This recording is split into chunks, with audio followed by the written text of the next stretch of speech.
have different paces of life. Sometimes, like the most intense pace is when I do like the max I've done, it was 72 hours no sleep, and then sleep for like 2 hours and wake up again. Then there is, in that context, I'm working on something that needs to be done. There's a very clear deadline, urgency, it's on crazy levels. At that particular time as well was Ramadan, so the sleep schedule was already a little crazy. So, now you start living in the night, and so it was maybe a little easier in that sense to do that. And at the same time, I was editing.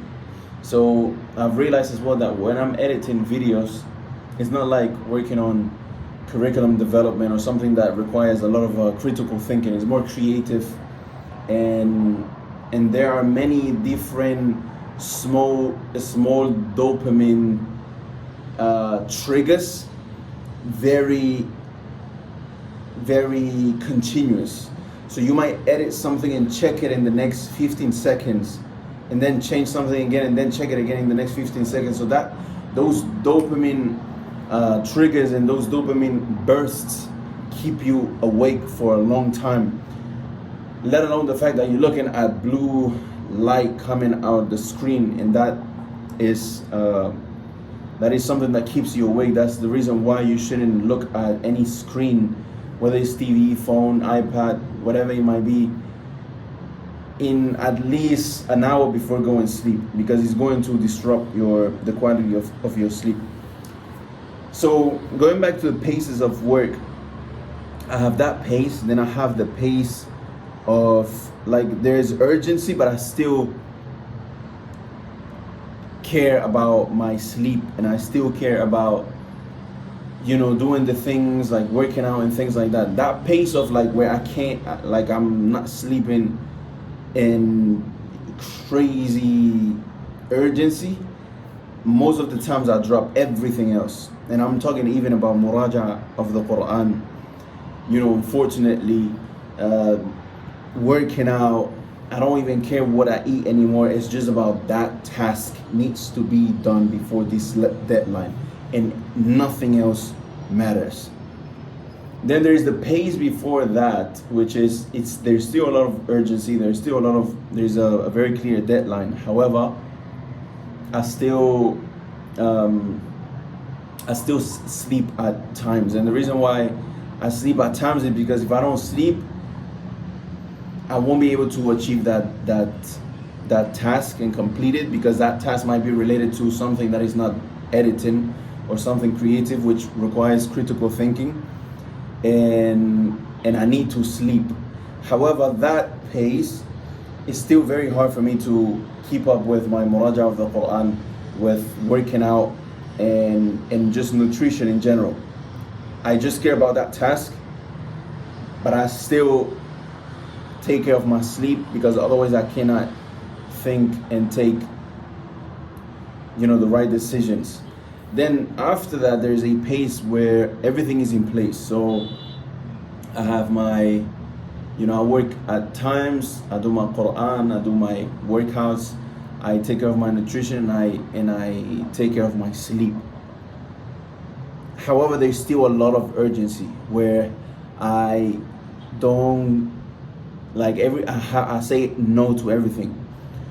No, basically nothing that's not that task that I'm working on right now, I say no to it. Whether it's going outside, spending time on these, talking, phone calls, messages. My phone is locked most of the times when I'm in that pace, and so that allows me to progress on a longer period of time to achieve a goal. Let me give you an example of something that I was working on while doing this. This is more like this type of pace. I can keep it up for like months, and it's when we're developing new features on Andalus Institute or something like that, working on the curriculum, trying to polish a particular department, trying to get it more efficient, whatever it might be. And then there's the pace, which is the pace that I am right now. And this, what inspired me to make this video, is that I have a to-do list, and the only urgency is the urgency that I create to get that done. And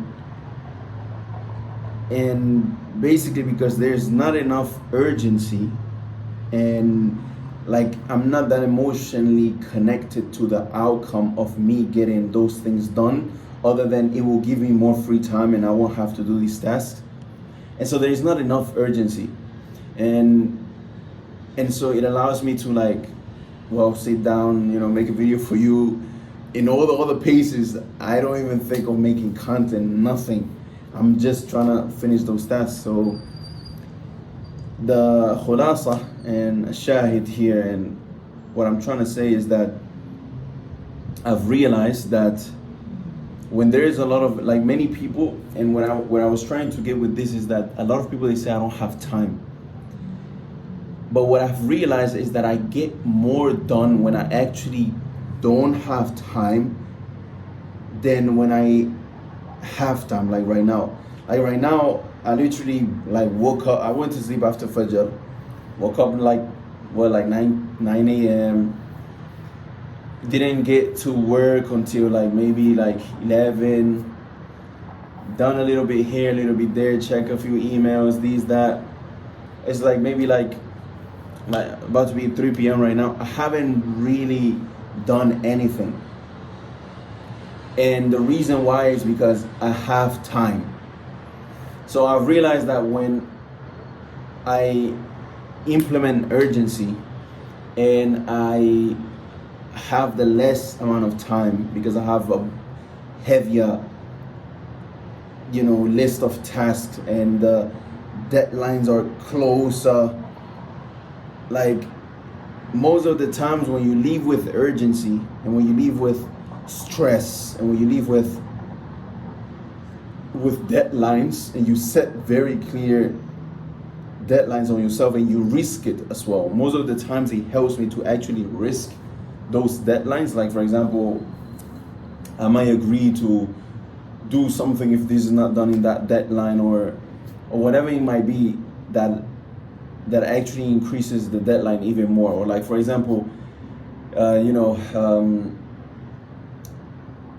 closing sales by this deadline and having to have ready a few other things after that deadline. And now I know that if we close that, then there's no sales coming in. So we might struggle to pay salaries, and we might struggle in a financial way. And so putting myself at risk, putting myself in stress, putting myself in situations of urgency, it actually helps me get things done faster and more efficient. And when you think you don't have time, you actually is when you have the most amount of time. When it's one of those excuses, I don't have time right now to do this. I'm working and I get home at 5-6 p.m. If you objectively and critically look at your time where it's spent, you will realize that you indeed have a lot of time. And one good exercise that I would suggest is that for a whole week, you have a box with you, or somewhere where you put papers, right? And break down small pieces of paper. And every hour, every half an hour, write down where did you spend time doing this thing. So let's say, it's 9 a.m. right now. So I check 9 a.m. Okay, so 9:30, what did I do in those 30 minutes? Okay, so I brushed my teeth, I took a shower, I got dressed, lotioned myself. That took me 30 minutes. Okay, write it down. I did this, I did this, I did this. Put that paper in a box. That's on Monday at 9 a.m. as soon as you woke up. Then the next 30 minutes, what do you do? Or hour, what do you do? Write that down. I did this thing, I did that thing, I did this thing, I did this thing. Put that paper and do that for the whole, time that you're awake. And then at the end of the week, take all of those paper and analyze what do you spend the most time doing.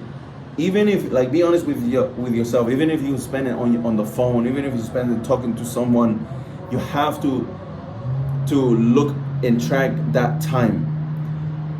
Once you do that, and at the end of the week, you realize how much time you have spent on certain things that you shouldn't spend time. Allah, you then realize how much time are you wasting on things that you shouldn't be wasting on. And you know, these are self-reflection and a personal reminder to myself, first of all, and a reminder to you guys as well, to always be on a continuous and ongoing self-development journey. Always raja nafsak. Look at yourself, look at your deficiencies, especially your weaknesses, and see how you can be a more efficient human being, how you can get things done faster, goals. And then those goals should be as well social goals. You should, if you have a weakness in a social trait, set a goal to make that social trait better. If you have deficiencies in whatever it might be, you should set goals and always continuously be working towards those goals. If you're interested in this type of topics and you would like to learn how to take control over your life according to the things and my experience that I have learned, go ahead and check out this video right here. There's been like 720,000 views so far.